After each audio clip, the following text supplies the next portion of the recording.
فيما كنكونوا في اطار اعداد لشي لقاء تواصلي او برنامجات شي يعني تحسيسيه او لا يبدا كيكون. سفيان عقاوي مدير جهوي الصندوق الوطني للضمان الاجتماعي سوس مسا. هذا اللقاء اللي نظمناه اليوم في غرفه ديال الصناعه والتجاره والخدمات بشراكه مع الغرفه اللي في حد ذاتها لا كونفدرال العامه لمقاولات المغرب فرع سوس مسا، وكذلك الخبراء المحاسبين والمحاسبين المعتمدين ديال جهه سوس مسا.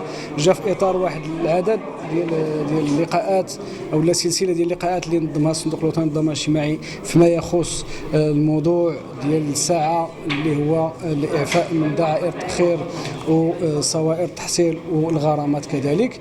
هذا اللقاء هذا اللي كانت حاضره فيه واحد العدد كبير ديال الفاعلين الاقتصاديين ديال الجهه، واللي يمكننا اننا نزيدوا نوضحوا لهم عن قرب المساطر الاداريه لاتباعها الاستفاده من هذا الشيء هذا، وندير لهم هو اهم حاجه هو ندير لهم تذكير بالاجل القانوني اللي غيسالي فيه الامكانيه للاستفاده من هذا اللقاء هذا. هذا اللقاء هذا لقى الترحيب ديال الفاعلين الاقتصاديين، لقى الترحيب ديال لي بارتنير ديال الصندوق الوطني للضمان الاجتماعي، وشكرا لكم. هناك نسب حددت في القرار الوزاري ديال وزاره الماليه والاقتصاد رقم 5/2023 الصادر بتاريخ اكتوبر او 17 اكتوبر 2023، واللي حدد نسب الاستفاده حسب طريقه الاداء، او اذا كان الاداء كلي راه كتكون 60% عند دائره التاخير وصوائر التحصيل، وكتكون 90% بالنسبه للغرامات. اما اذا كان يعني الاداء غير كلي، يعني 24 شهر او اقل، راه كتكون الاستفاده ب 50% عند دائره التاخير وصوائر التحصيل و 80% في الغرامات.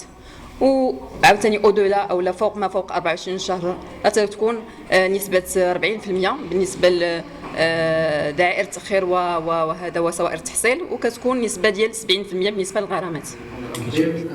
هادو اللي مسناهم في الارقام ديال سواء الارقام ديال الزوار اللي جاوا عندنا لطلب فتح ملفات الاستفاده من هذا الاجراء هذا، او لا العدد المبالغ اللي تم التحصيل ديالها في هذه المده هذه. وهذا ما كيزيد يكرس اهميه ديال التواصل وسياسه القرب اللي كينهجها الصندوق الوطني للضمان الاجتماعي مع المنخرطين والمرتفقين ديالو عبر ربوع المملكه.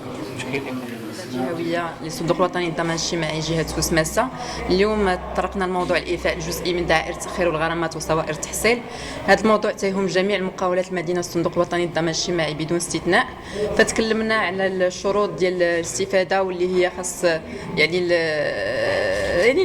المدين يكون يعني مواظب على تاديه الواجبات ديالو والشراكات ديالو في الوقت، وكذلك الشراكات الجاريه. هضرنا على بوابه ضمانكم يعني باش نخفوا شويه الحمل على القباضه ولا على التمثيليات اللي كاينه في المديريه الجهويه، فيمكن له يولج لضمانكم البوابه ديال او فضاء التحصيل ويدير الطلب ديالو تماك يعني بدون اللجوء الى القباضه.